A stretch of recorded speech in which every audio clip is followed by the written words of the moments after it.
everyone, and welcome to the Human Classroom, a space where learning starts with people.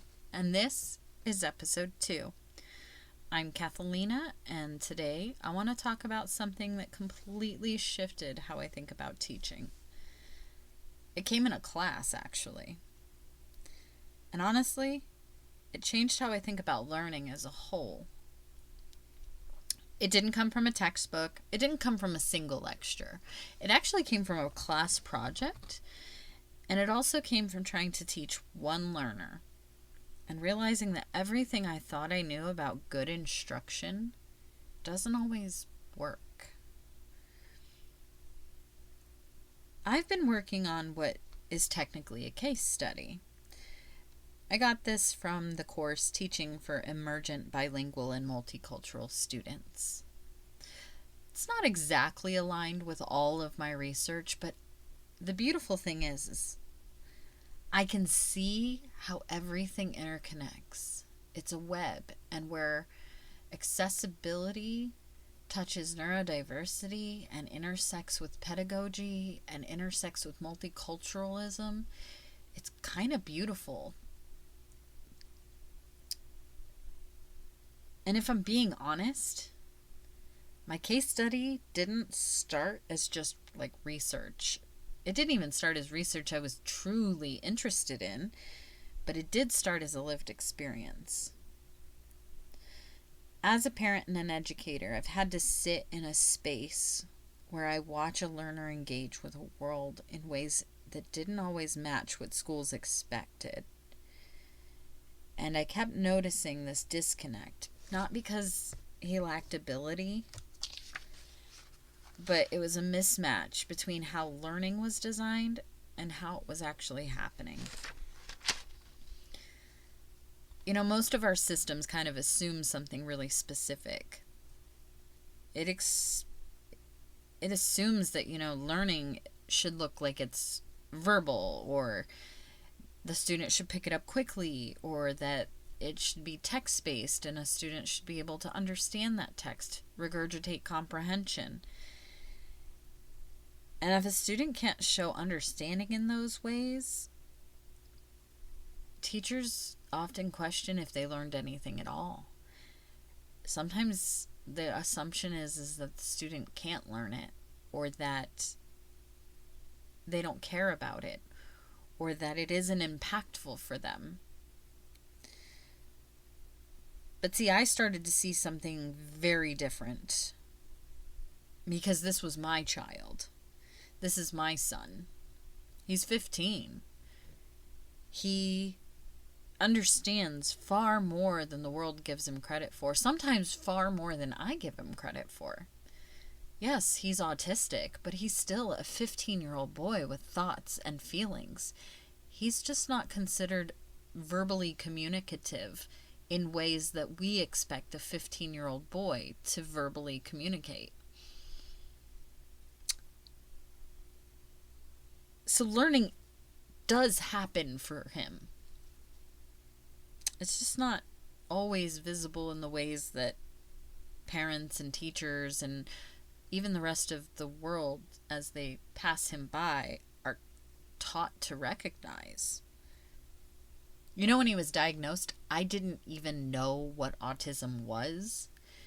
That was 12 years ago. I had no idea. You could have told me my child was dying of brain cancer at that point, because I didn't know how deeply autism would affect his life. Did this mean that he was going to have a shortened lifespan? Did this mean that he was never going to have certain things? Did this mean we were going to start seeing physical issues like other diseases or other conditions?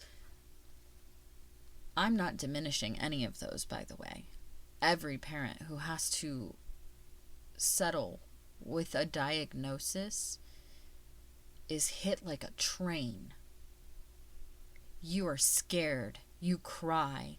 You have no idea. You go down the deepest wormholes of research and you see all of the scary things. You WebMD your kid with some other disease that doesn't even really exist because you're just trying to prepare yourself for the reality. Because the reality is, when they handed you that baby, you're looking at them and promising them the whole world. And then it all comes crashing down when they tell you, this little being has something different about them. That everything you saw as perfection has a little bit of a skew to it. It doesn't make it bad, though. I want to reassure you. Autism specifically, because I can only speak from that experience with growing. My child has taught me how to grow up as an adult and a mother and a learner more than anything else in my life. And I want to reassure you that through all of the struggles, through all of the hardships, through all of the nights spending unable to sleep, afraid of the things, afraid that you have failed them, afraid that you are not going to be able to fix this. The reality is you can't fix it, and you shouldn't fix everything. You should create accessibility and help them in their journey, but why are we trying to fix something that isn't really broken? It's not. Our children aren't broken. They're different. It's interesting. Sometimes it's crazy. I'm going through the teenage hormonal mood swings right now, where he is sometimes pissed off at the world and I don't know why, and he takes it out on me. You know what the beautiful thing is? My child has the biggest empathy. He cares about others.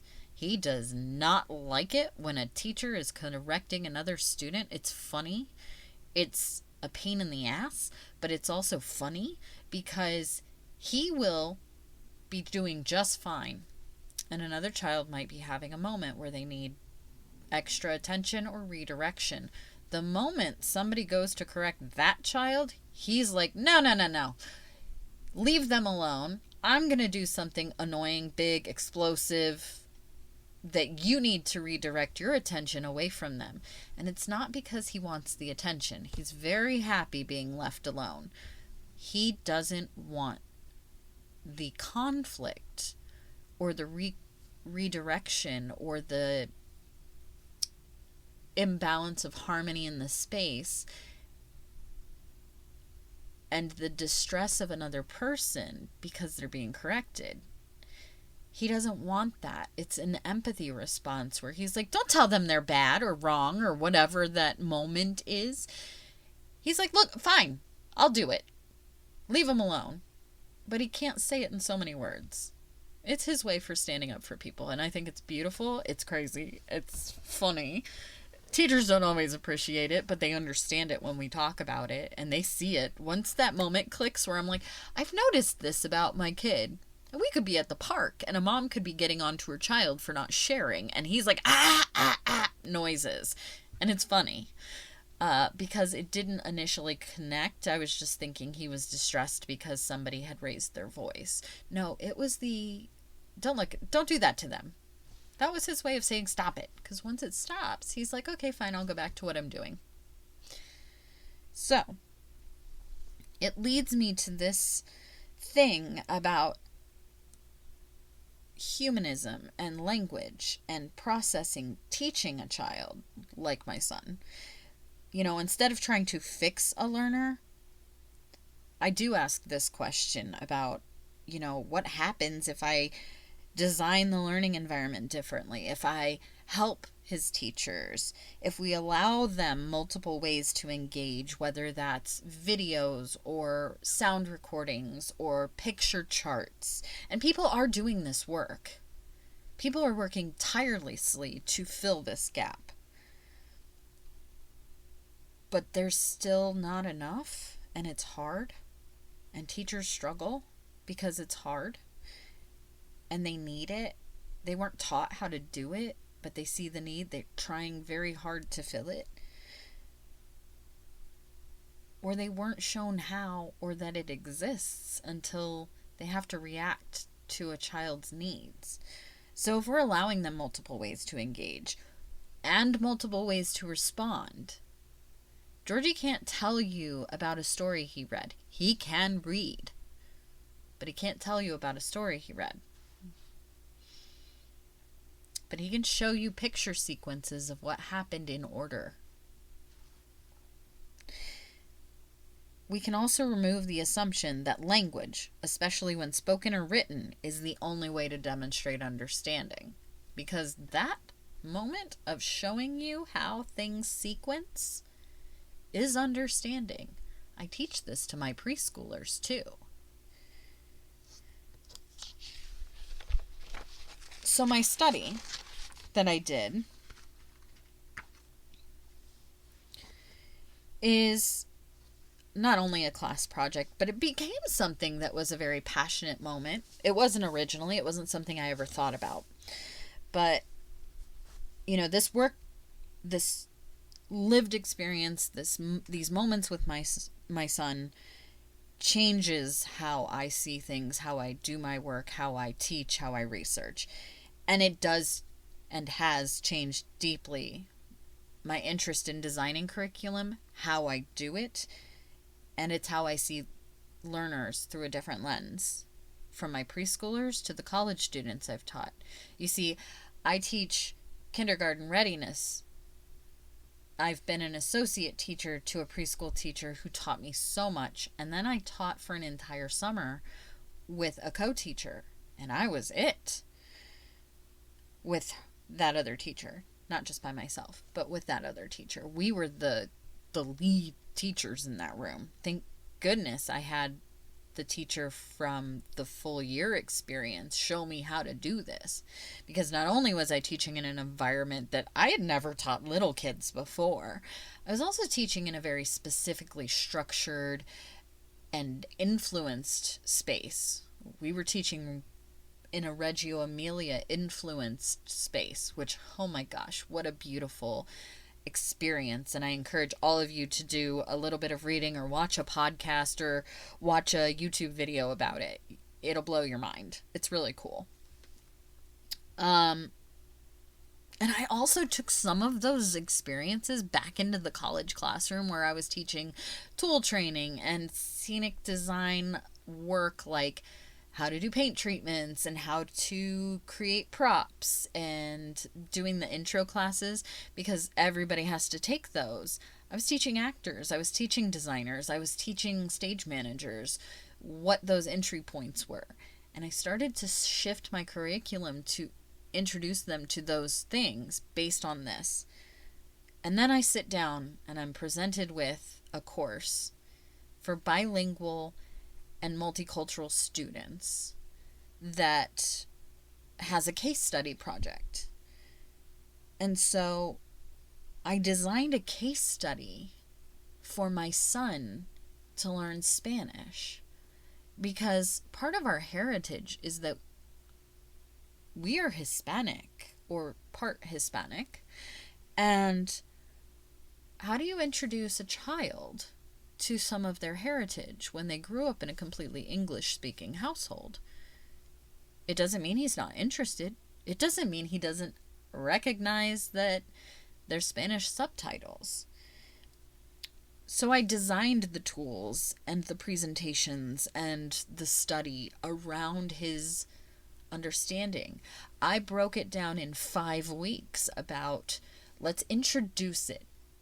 Let's just introduce him to Spanish, laying books around the house that were in Spanish or in bilingual scopes, where some of his favorites I can buy. Curious George is one of the ones I bought. He loves Curious George. Well, I bought it where it's written in English and in Spanish, and we read.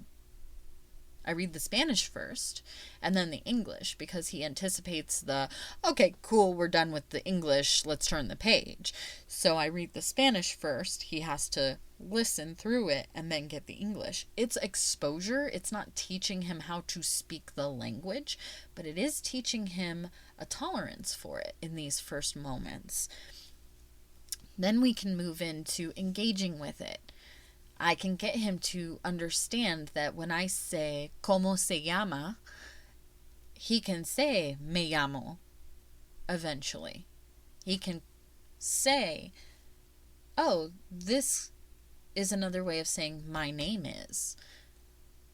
But without those connections, I can't teach him language. Not in English, not in Spanish, not in French, not in Pig Latin. I mean, truly. Because that's not how he learns. And it also pointed out a very interesting gap in teaching that we see in a lot of classrooms, because I teach in a college space. I teach on a college campus. So we have a lot of English as second language students who come in at a toddler and preschool level, and some of them have never been exposed to English. So how do you work with them and give them autonomy and humanity in a space? Because communication is a pivotal thing for individuals. When we can't communicate, we become frustrated because our needs can't be met. And so by identifying that, I can create visuals with their language and mine. It is exhausting. It is a lot of work, but it is passionate. Not everybody can work with that load of burnout. I'm a college student. I take this semester I'm taking 5. Usually in a regular semester, unless it's summer, you take 4 classes. I'm taking 5. I'm taking 3 in the summer. These are 4 full course loads at a PhD level. I have 4 children, 3 of which are in sports, 1 of which is severely autistic, as well as I have to cook dinner, clean my house, work with my partner, have moments where we spend time together. And holy shit, where's time to develop these tools? It's staying up after 10 o'clock when the kids go to bed because I feel like it's important. I don't get to go play a video game, and God, I would love to play a video game right now for no reason other than to mindlessly do something but click buttons. And I'm not a huge gamer, but it would be fun. I would love to run a D&D session and hang out with my buddies and just veg out for a few hours. I would love to mindlessly just read a romance novel from cover to cover for 6 hours and not worry about being able to wake up tomorrow at a decent time so that I could go do all of these things again. But I'm also driven by this passionate urge to be present and create these tools. And now that I also see how the intersection of my child's neurodiversity needs and children with linguistic needs meet, these tools that I'm finding with this case study are beneficial for more than just my kid. And I'm like, it clicks. So I stop asking, what's wrong with the student? Honestly, I didn't really ask that because I've struggled as a child and as a learner. I had ADHD. I still have it. It doesn't just go away magically. But now, because it's changed how I see learners, now when something isn't working, I can ask the question, what about the design of this isn't working? What do I need to change or tweak to put those extra entry points in? You know how people say when one door closes, another opens? Well, sometimes it's not a door. Sometimes it's a skylight or a window or even a doggy door. If they can get in it, they can access it. So if I have to punch this thing open like Swiss cheese, we're going to get there.